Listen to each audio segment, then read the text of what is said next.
সবাই আমরা যে রোগী হয়েছি তার জন্যে প্রধানতম একটা কারণ বা ৮০ ভাগ দায়ী হলো আমরা না বুঝে ভুল খাবার গ্রহণ করেছি। খাদ্যই মানব ইতিহাসের প্রথম পরীক্ষা, এবং আমরা যদি এই পরীক্ষায় ফেল করি তাহলে আমাদের ফ্যাটি লিভার, ডায়াবেটিস, উচ্চ রক্তচাপ, মেয়েদের পিসিওএস, পিসিওডি, পিএমওডি যেটাই বলেন, বাচ্চা হয় না, পুরুষদের ইরেকটাইল ডিসফাংশন, পুরুষত্ব নাই, এরকম ধরেন ৬০ থেকে ৭০ ধরনের, চোখ নষ্ট হচ্ছে, ব্রেন নষ্ট হচ্ছে, স্মৃতিভ্রষ্ট রোগ হচ্ছে।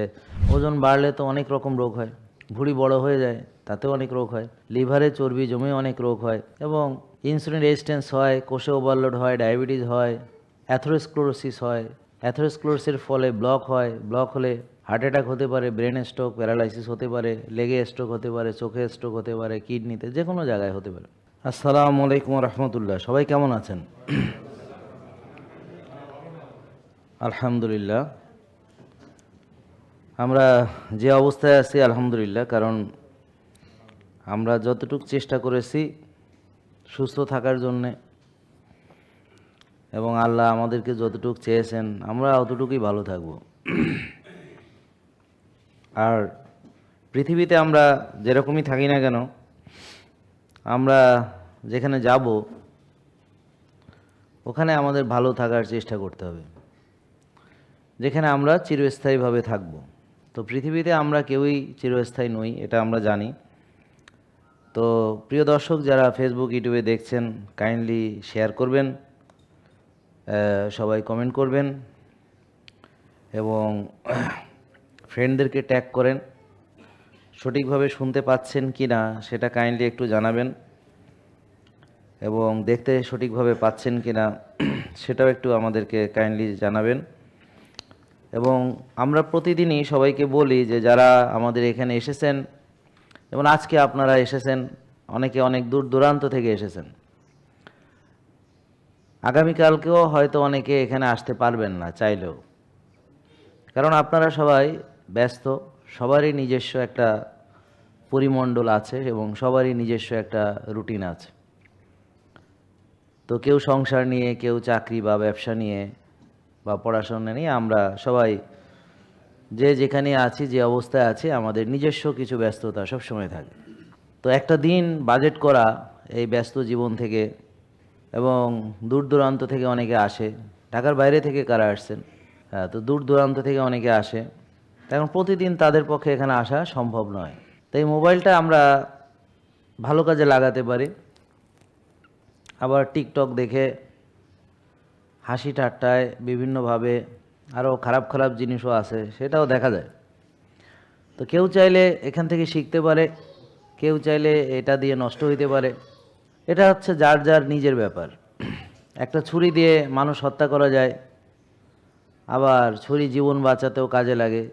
যখন এমন কোনো অপারেশন তার জীবন বাঁচানোর জন্যে প্রয়োজন, তো সেই ছুরি দিয়েই তাকে অপারেশন করা হয়, তো যেটাকে বলে ডাকাতের ছুরি বা ডাক্তারের ছুরি। তো আমরা এই যে মোবাইল যাদের কাছে আছে, আপনি পৃথিবীর যেই প্রান্তেই থাকুন না কেন, আপনি সেখানে বসে আমাদের এই লাইভ প্রোগ্রামটি সরাসরি দেখতে পারবেন। তো আপনারা চাইলে যে যেখানেই আসেন, এখানে আসার কোনোই প্রয়োজন নাই। আপনার যে যে অবস্থানে থেকে, নিজের অবস্থানে থেকে, নিজের জায়গায় থেকে, নিজের পরিমণ্ডলের ভিতরে থেকে এক ফোঁটাও সময় নষ্ট না করে আপনি শিখবেন। তো সময় নষ্ট না করে বোঝাচ্ছি এরকম যে, ধরেন একজন মহিলা, উনি তো সারাদিন কাজ করে, তখন উনি তো যে কাজগুলো করেন, ধরেন রান্না করছেন, তো ভিডিওটা যদি একটা সাউন্ড বক্সে চলে, তো উনি শুনতে শুনতে রানলেন, এতে করে ওনার রান্নার সময় নষ্ট হলো না, আবার ভিডিও দেখতে আলাদাও সময় নষ্ট হলো না। আমাদের অনেকে এখন দেখবেন কমেন্ট করবে, কেউ রোদ পোহাতে পোহাতে ভিডিও শুনছে, কেউ হাঁটতে হাঁটতে, কেউ বুলেট কফি খেতে খেতে। এই একটু আগে আমি একটা বুলেট কফি খেলাম। তা আপনারা বুলেট কফি কেউ খান? 1 2 3 4 5 6 7 8 9 10 11 12 13 14 15 16 17, মাশাল্লাহ 18 জন। তাহলে তো আপনারা 18টা কমেন্ট আমরা এখান থেকেই পাইতাম। যাই হোক, পরে করলে হবে, এখন করার দরকার নেই। তো ওখানে প্রশ্ন করেছি কারা খায়, কেমন লাগে, এবং কি কি উপকার। উপকার তো আসলে 2-3 মিনিটে বলে শেষ করা যাবে না, অনেক উপকার। এখানেও কথা আছে যে এনার্জি খুবই প্রয়োজনীয় একটা জিনিস, কিন্তু অতিরিক্ত এনার্জি যে কোনো ফরম্যাটেই হোক না কেন সেটা আলটিমেটলি আমাদের শরীরে সঞ্চিত হয়। সোজা কথা হলো, আপনি যত ভালো খাবারই তৈব খাবারই গ্রহণ করেন না কেন, বেশি খেলে সেটা আমাদের শরীরে জমা হয়, আর কম খেলে আমরা ঘাটতিতে ভুগি। তো এই ব্যালেন্সটা খুব দরকার। তো আমরা অনেক সময় খেতে খেতে বেশি খেয়ে ফেলি এবং তখনও কারো ওজন বেড়ে যায়। ওজন বাড়লে তো অনেক রকম রোগ হয়, ভুঁড়ি বড় হয়ে যায়, তাতেও অনেক রোগ হয়, লিভারে চর্বি জমে অনেক রোগ হয়, এবং ইনসুলিন রেজিস্ট্যান্স হয়, কোষে ওভারলোড হয়, ডায়াবেটিস হয়, অ্যাথেরোস্ক্লেরোসিস হয়। অ্যাথেরোস্ক্লেরোসিসের ফলে ব্লক হয়, ব্লক হলে হার্ট অ্যাটাক হতে পারে, ব্রেন স্ট্রোক, প্যারালাইসিস হতে পারে, লেগে স্ট্রোক হতে পারে, চোখে স্ট্রোক হতে পারে, কিডনিতে, যে কোনো জায়গায় হতে পারে। তাহলে আমরা যারা মুসলমান তারা একটু কোরআন সুন্নাহর আলোকে, খুব সামান্য, এটা আমাদের একজন খুব বড় মাপের একজন আলেম, উনি আমেরিকা থেকে, উনি আমেরিকার একটা অনেক বড় মসজিদের খতিব, আমাদের 2 বছর ধরে ফলো করেন। তো উনি কিছু আমাদের জন্য একটা স্লাইড তৈরি করে পাঠিয়েছেন, এটাকে আমরা একটু সংক্ষেপ করে নিয়েছি, জাস্ট জিস্ট নিয়ে কথা বলছি। এবং রাব্বি ভাই আমাদের আমেরিকার, উনি ফজলে রাব্বি ভাই, তিনি আমাকে এটা পাঠিয়েছেন। আমরা এটাকে খুব সংক্ষেপে আজকে আপনাদের সামনে, যে হালাল এবং তৈয়েব খাবারটা কেন গুরুত্বপূর্ণ এবং এটা আমাদের জানতে হবে। কারণ আমরা জানি নামাজ পড়া ভালো, জানি নামাজ না পড়লে গুনাহ হয়। তো যেহেতু কোরআনে নামাজ পড়ার জন্য নির্দেশ দিয়েছেন, এখন আমি যদি কোরআনের আলোকে না চলি তাহলে তো আমার রব তিনি অসন্তুষ্ট হবেন। তো তিনি বলেছেন হালাল এবং তৈয়েব খাবার খেতে, আমি যদি তা না খাই তাহলে তিনি আমার প্রতি রুষ্ট হবেন, অসন্তুষ্ট হবেন। তা এখন তাকে অখুশি করে আমি কি করে ভালো থাকব? তাকে নারাজ করে, তাকে কষ্ট দিয়ে, তার হুকুম অমান্য করে, তার নির্দেশকে উপেক্ষা করে আমরা কিভাবে আশা করব যে তার এই দুনিয়ায় আমি ভালো থাকতে পারবো? তো এখন আমি কি তৈয়েব চিনি, হালাল চিনি? তো দেখেন, কোরআন এবং সুন্নাহর আলোকে আমরা যে অস্বাস্থ্যকর জীবনযাপন করছি তার ভিতরে একটা হচ্ছে খাবার। তো হালাল এবং তৈয়েব খেতে বলা হয়েছে, শুধু হালাল না, হালাল এবং তৈয়েব। হে মানব জাতি, জমিনে যা কিছু হালাল ও পবিত্র আছে তা থেকে খাও। সূরা আল বাকারা 168 নম্বর আয়াতে এটা আছে। দেখুন, আমরা যে রুগী হই, সবাই আমরা যে রুগী হয়েছি, তার জন্যে প্রধানতম একটা কারণ বা 80% দায়ী হলো আমরা না বুঝে ভুল খাবার গ্রহণ করেছি, না বুঝে আমরা ভুল খাবার গ্রহণ করেছি। তো আজকে আপনাদেরকে আমরা সায়েন্স পরে, আগে বিজ্ঞান পরে, আগে হলো আমার রব তিনি কি আমাদেরকে বলেন সেটা নিয়ে আমরা আলোচনা করব, চেষ্টা করব। দেখেন, 4টি প্রশ্ন কি আদম আলাইহিস সালামের প্রতি আল্লাহর প্রথম নিষেধাজ্ঞা কোন বিষয়ে ছিল, এটা হলো প্রথম একটা প্রশ্ন। 4টি প্রশ্ন আপনাদের মাথায় আসা দরকার। 2 নম্বর হচ্ছে আল্লাহর আদেশের প্রতি আদম আলাইহিস সালামের প্রথম অবাধ্যতা কি নিয়েছিল। 3 নম্বর হচ্ছে শয়তান প্রথম অবাধ্যতায় কোন অস্ত্র ব্যবহার করেছিল, মানে কোন অস্ত্র দিয়ে শয়তান তাকে অবাধ্য করেছিল, অস্ত্রটা কি ছিল। 4 নম্বর প্রশ্ন হচ্ছে জাহান্নামবাসীরা জান্নাতবাসীর কাছে সর্বপ্রথম কি চাইবে, সূরা আল আরাফের 50 নম্বর আয়াত। তো 4টা প্রশ্নের উত্তর একটাই হলো খাওয়া। তো আপনাদের এই বর্তমানে যে রোগ, তার প্রধান যে ইয়াটা, শয়তান আপনাকে যেভাবে সুস্থতা থেকে অসুস্থতায় নিয়ে যাচ্ছে, তার সেই আগের অস্ত্র, পুরাতন অস্ত্র খাওয়া। মানে হযরত আদম আলাইহিস সালামকে যে অস্ত্র দিয়ে সে ঘায়েল করেছিল, তার সন্তানদেরকে সেই অস্ত্র দিয়েই সে ঘায়েল করতেছে। শয়তান আগেরটাই আছে, ইবলিস আগেরটাই আছে। খাদ্যই মানব ইতিহাসের প্রথম পরীক্ষা, এবং আমরা যদি এই পরীক্ষা ফেল করি তাহলে আমাদের ফ্যাটি লিভার, ডায়াবেটিস, উচ্চ রক্তচাপ, মেয়েদের পিসিওএস, পিসিওডি, পিএমওডি যেটাই বলেন, বাচ্চা হয় না, পুরুষদের ইরেকটাইল ডিসফাংশন, পুরুষত্ব নাই, এরকম ধরেন 60 থেকে 70 ধরনের, চোখ নষ্ট হচ্ছে, ব্রেন নষ্ট হচ্ছে, স্মৃতিভ্রষ্ট রোগ হচ্ছে, বুক ধড়ফড়ানি, কলিজা কাঁপানি, ঘুম হয় না, টেনশন, দুশ্চিন্তা, হতাশা, শক্তি কম, এনার্জি নাই, হাঁটতে পারি না, ঘুমাইতে পারি না, হ্যাঁ, এরকম মানে অনেক রকম, মানে একটা দুটো না, মানে একদম মাথা তালু থেকে পায়ের তলা পর্যন্ত। কি বোঝা গেল নাকি? আর যারা আজকে নতুন এসেছেন তারা ধৈর্য ধরে শোনেন, যাই বোঝেন না বোঝেন, লাস্টে গিয়ে কি করতে হবে সেটা বুঝলে হবে। যখনই দেখবেন কেউ বলতেছে যে এই ওষুধ খেলে ভালো হবে, তখনই বুঝবেন সেটা ধোঁকা, কারণ ডায়াবেটিস ওষুধ দিয়ে কেমনে ভালো হবে, এ কি সম্ভব? তো এই জন্য শয়তান আর এক ধোঁকা কি, ওই আমার এআই ভিডিও বানায়, হ্যাঁ, তারা আমার মুখ দিয়ে তাদের মতো কথা বাইর করে সেটার হাতের মধ্যে একটা ডিব্বা ধরায় দেয়, ওটা কিন্তু আমি না, হ্যাঁ। তো ওই দেখে আবার কেউ কেউ এগুলো কিনে কিনে খায়, তাদের মাথায় গিলু টিলু নাই আর কি করা যাবে, কারণ যদি বুদ্ধি থাকে বুঝবে যে এটা ওষুধ দিয়ে ভালো হইবে কেমনে, আর ডাক্তার সাহেবকে ওষুধ বানায় নাকি, ও তো ওষুধ বড় জোর লিখতে পারে, হ্যাঁ ওষুধ বানাবে, হ্যাঁ কি ফার্মাসিস্ট নাকি ওষুধ কোম্পানির লোক, হ্যাঁ ব্যাপারটা বুঝেন না? তো এই ধরনের একেবারে বোধ বুদ্ধিহীন কিছু লোকজন আছে যাদের একেবারে বুদ্ধি নাই বললেই চলে। তারা, আমি সব সময় চেষ্টা করবো এসার পরে ঘুমাতে এবং ভোরে উঠে ফজরের নামাজে জামাতে যেতে। আমি ভালো থাকি কি খারাপ মন্দ থাকি কি সেদিকে তাকাবো না, আমি সব সময় চেষ্টা করব একটু সুযোগ করে ঘাসে আটার গায়ে রোদ লাগানো, সব সময় আর একটু জ্ঞান অর্জনের চেষ্টা করব, আর মানুষের কল্যাণে কিছু সময় ব্যয় করব নিঃস্বার্থভাবে। ধরেন আপনি নিঃস্বার্থভাবে একটা লোকের উপকার করলেন, হ্যাঁ ও শালা এরম করে কে, মানে একই কোনো উদ্দেশ্য আছে নাকি, মানে ওর কি চায়, আমার কথা বুঝতে পারে, মানে এরকম সে যেন সন্দেহ করা শুরু করে যে এত উপকার করতেছে না জানি কি উদ্দেশ্য, বাচ্চাটা শব্দ কার করতেছে দেখেন, টেক কেয়ার। তাহলে বুঝতে পারছেন কথা? এইভাবে মানে সোজা কথা হলো পৃথিবীতে সঞ্চয় না, শুনলেন যে মাত্র একটু পানি খাওয়াইছিল তৃষ্ণার্ত কুকুরকে, ব্যাপারটা বুঝছেন?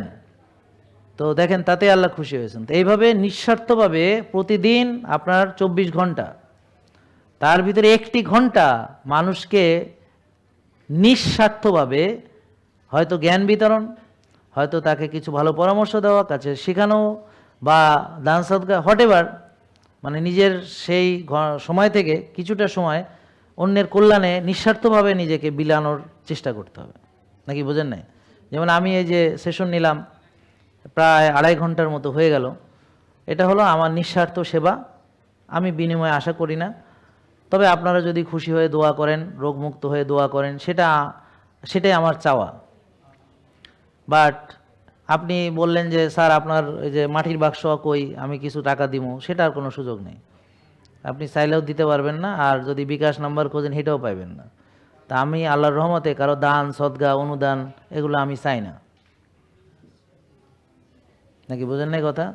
অনেকে বলে যে যারা আমাদের অত্যন্ত ভালোবাসে এবং যাদের অনেক টাকা পয়সা আছে, বলে স্যার আপনার কিছু কন্ট্রিবিউট করার সুযোগ দেন, এই যে এত লোককে বিনামূল্যে সার্ভিস দিচ্ছেন, ডাক্তার দেখানো, পুষ্টিবিদ পরামর্শ, এগুলো তো আপনি দিচ্ছেনই। তাই বললাম এরা তো সামর্থ্যবান, তারপরও বিনামূল্যে সার্ভিস নিচ্ছে, তো এদেরকে দিয়ে আমি কি উপকার করতেছি? এরা যদি টাকা পয়সা না থাকতো, গরিব হইতো, তাইলে আপনার আমি জাকাতের টাকা নিতাম। তো এরা তো কেউ জাকাত প্রাপ্তি না, এরা তো সব কটা আরও জাকাত দেয়, তো তাহলে তারা এনে মাগনা পাইতে আছে, তা আপনি দিবেন, আর এরা কি ফকির মিসকিন? ব্যাপারটা বুঝেন নাই কথা, নাকি বুঝেন নাই মনে হয়?